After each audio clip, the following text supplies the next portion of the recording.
A ste že preverili, do kdaj vam po novem velja vinjeta? Tudi o tem v novi minutki političnega destilata. Novomeška tragedija se je prejšnji teden preselila v parlamentarne in vladne klopi.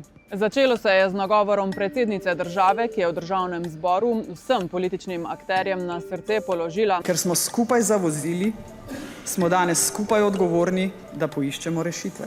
Še isti dan je državni zbor potrdil ukrep 4-mesečnega podaljšanja vinjet. Za koalicijo je to nujen ukrep zaradi zastojev na avtocestah, za opozicijo pa predvolilni bombonček. V četrtek je vlada potrdila tako imenovan Šutarjev zakon, ki ga še vedno spremljajo pomisleki o posegu v človekove pravice.